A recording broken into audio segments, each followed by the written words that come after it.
Please subscribe my channel. I never imagined I'd be the one sharing this kind of story. I always thought I was a truthful, faithful, and stable person. The type of woman who solved issues by talking, not by making big errors. But I was mistaken. The instant I realized how my decision hurt him, something inside me broke forever. My name is Sarah Thompson. I'm 36 years old, from Greenwich, Connecticut, and until last winter, I had been married to Ethan Brooks for 11 years. Ethan was reliable in a quiet way that people don't often praise. He repaired things without making a fuss, remembered special days on his own, and prepared coffee before I even asked. He wasn't overly emotional, and he wasn't mean. He was dependable. I once found that dependability dull. Now I understand it was true security. The reality is, nothing dramatic happened in our marriage. It simply faded over time.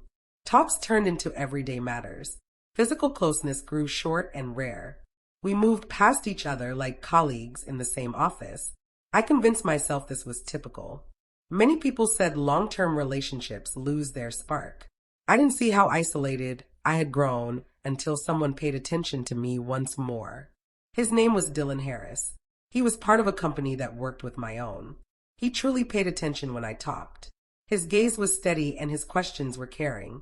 He smiled at jokes that Ethan had stopped noticing. I didn't intend for anything to happen. I didn't start the day planning to destroy my life. I simply wanted to feel noticed, even if just for a short time. That evening wasn't exciting or full of passion. It was calm, almost tender. But as I drove away, a heavy feeling settled in my heart. It wasn't exactly regret, more like an alert I pushed aside because it was easier to ignore. For many weeks, I kept the secret like a rock in my pocket, weighty and always there.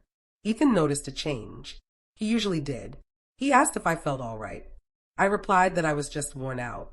He asked if our relationship was fine. I answered, of course. Each falsehood made the following one simpler. The evening when it all fell apart was a normal one. Ethan was preparing dinner, with his sleeves pushed up and soft music playing. I stood in the doorway watching him, and a strong need to admit everything rose up and almost choked me. I hadn't planned the moment. I simply blurted it out in one plain sentence. I had been with someone else. He didn't yell. He didn't smash anything. He switched off the stove carefully, as if a quick move could shatter everything. Then he took a seat. When he turned to look at me, I first saw bewilderment, then something much more painful. Understanding, like a person discovering the ground he relied on wasn't stable at all. He asked only one thing. Was it more than once? I said no. He nodded, not from comfort, but from giving up. His hands began to tremble. That's when it struck me hard. This wasn't just an argument. This was a total breakdown. Ethan got up and went to the bedroom. He put clothes in a bag without hurry. I went after him, speaking too quickly, saying sorry in poor ways, and trying to justify things that weren't important. He stayed silent. When he got to the front door, he turned to me one last time. His eyes were red but without tears. I thought I knew you, Sarah, he said softly. That was it. I spent that night by myself for the first time in more than 10 years. The home seemed huge. The quiet wasn't relaxing. It felt blaming. Every space brought back memories of the man who once made it feel peaceful with his presence. The following days were even harder. Ethan didn't plead. He didn't seek details. He left the house and only talked when needed. That calm control pained me more than any outburst would have.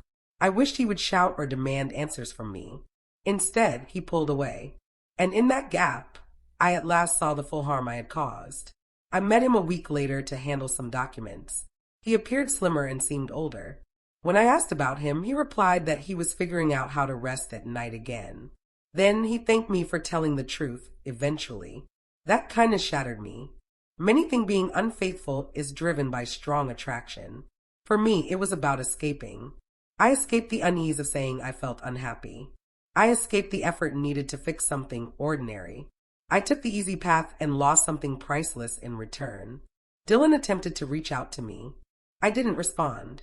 Any dream I had followed disappeared the second I saw Ethan's expression that evening. The price was obvious. I don't share this story hoping for pardon. I share it because I wish somebody had warned me strongly before I decided. Because the second the person you care for sees they never truly understood you, there's no way to fix it. Ethan started the divorce process 3 months later. I didn't fight it. Certain outcomes aren't open to discussion. The final words he spoke to me were straightforward. I hope you discover why you couldn't pick us. I'm still working on that answer. Some truths come softly and yet transform everything.